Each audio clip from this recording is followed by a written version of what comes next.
welcome to Mr. Randy's Wine and Spirits. I am Mr. Randy, and we're here again with another episode of, well, it's a full review of the Highland Park 12, the Viking Honor single malt Scotch whiskey. Comes in at 43%. I'll give you a look at the back real quick. There's not a whole lot.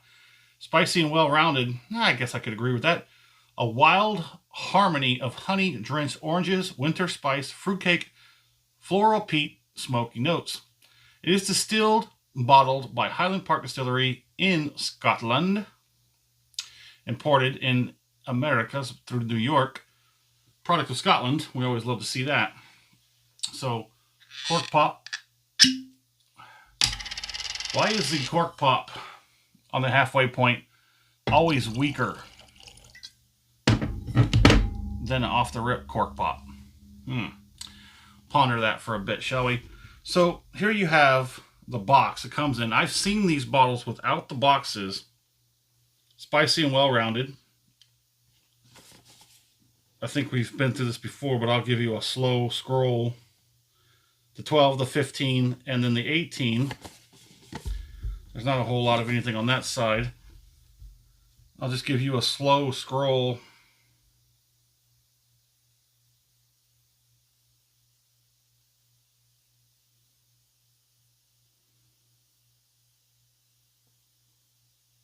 Well, that's the box. Thank you.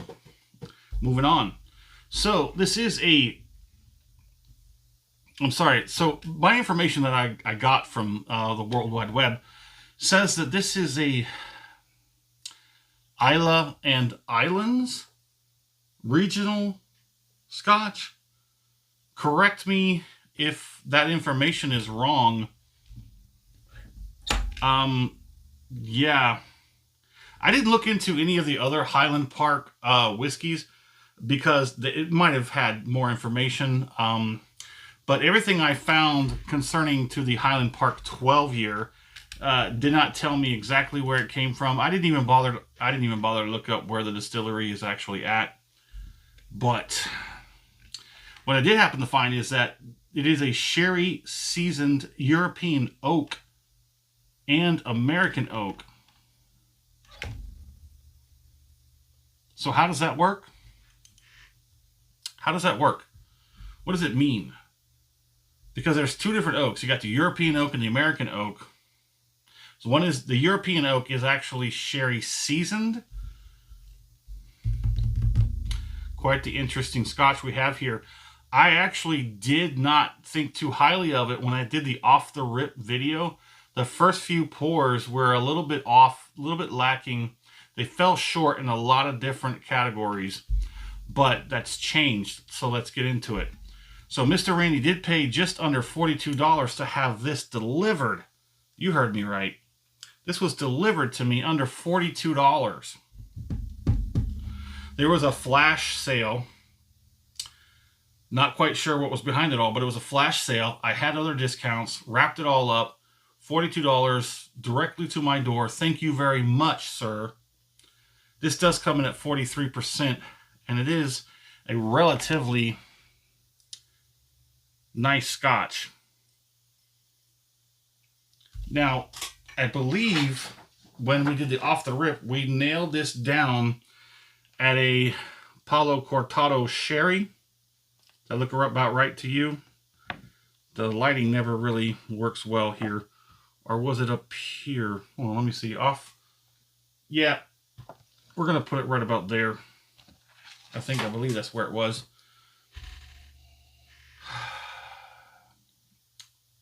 The name they gave the color was not on my scale, so I'm not going to use it.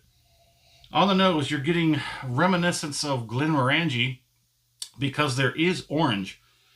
It has a light and mellow nose where you get orange right away. You're going to get orange, sweet oiliness. You get that heather, honey, spice. Now, it claims there's some peat and smoke, but if it's there, it's very light and it's in the background somewhere. It's hard to pull that out, but I do believe I can pull a little bit out. There's not a whole lot of that in there, but let's go ahead and get it on the palate.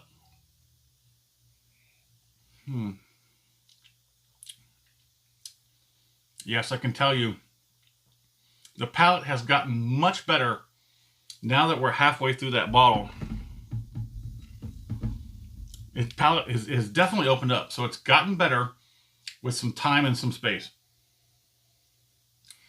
The palate is smooth, oily, a little bit of light spice, some light oak, and some dried fruits. Kind of all makes sense considering. I'd like to know more about how it was made, but it is what it is. So let's go ahead and get a finish on it.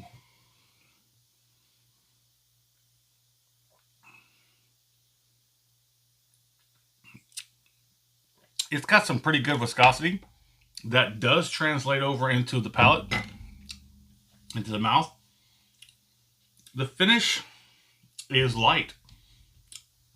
I'd probably say more of a light to moderate. There's not a whole lot intensity.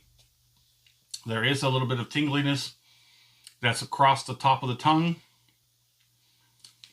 You get a little bit more of that fruitiness. The oiliness is really prominent here. Yeah, so you're definitely getting some fruitiness, that's sweet. And now we're starting to get a little bit of the oakiness. So all that, the intensity of the intense parts of the oilness and the fruitiness, that's starting to sort of subside, and now it's opening up to the oak side, the bourbon side. I wouldn't say bourbon side, I mean more like, yeah, because it was the different types of oaks. So you're definitely getting some oakiness on the back end of the finish. It's not a whole lot of warmth building up in the back of the mouth, the top of the esophagus. Not a whole lot building up there. That is a pretty medium finish. There's definitely not a whole lot to get attached to. It's still kind of there, but very faint. So it's got a pretty long, but moderately mild finish. The one good thing that I think is pulling out of this Highland Park 12 is that it's got that the orange, the oiliness, that heather and honey with spice. It's a very light Scotch. Sweet, not too sweet, not as sweet as other ones like the Glenmorangie, but you kind of get that reminiscence of the Glenmorangie when you're drinking this. It's actually kind of nice. So let's get a score on it, shall we? Now I'm going to base a score and everything else beyond this point off of what you or any other person, or, you know, if I were to buy this again, off of its original price point. Price point always does play a pretty good part in the decisions of these final points. So I did pay only less than $42 to get it delivered. If I had gone and picked it up, it would have taken a while of a bit of a drive, but I think for $5, that was more than a sacrifice for that. So normally this bottle goes for what? Well over 60, but that depends on where you get it from. So definitely starting off at 60. Sometimes I've seen it go up to the upper 60s, pushing 70. So that's what I'm going to base it on. I'll base it on as if I paid over 60 for it. My score for this is going to be a weak 4 out of 5. With the caveat being that I have changed my mind from the first part of this video series off the rip. Off the rip, I kind of wrote it off as a waste of time and money.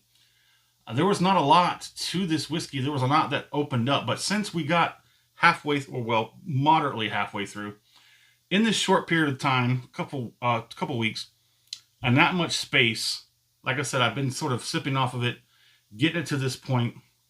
Now that it's been sitting there for like a week, it's really opened up and it's gotten better. If I would have had to have put a score on it from the off the rip, it'd probably been a weak 3 out of 5. You know, even if not a strong 2 out of 5. So giving this time and space to open up has definitely made a difference. And now I'm pegging it at a weak 4 out of 5. The price point, the regular price point on this kind of concerns me, as it being something that's moderately over $60, which is not within my price range, or well, it's over my price point ceiling. I don't think I'm going to be buying this again. So I'm glad to have had it. I'm even more ecstatic that I got it for the price that I did. My fair price on it would be 50 or less. I'm definitely thinking somewhere in the 40 range, but definitely not over 50. What do you think? Let us know in the comments. What do you think about the Highland Park 12? Do you like it? Do you think it's worth it? Anything at all concerning Highland Park 12? Drop in the comments. And as always, thanks for stopping by here at Mr. Randy's Wine and Spirits. You have a good one.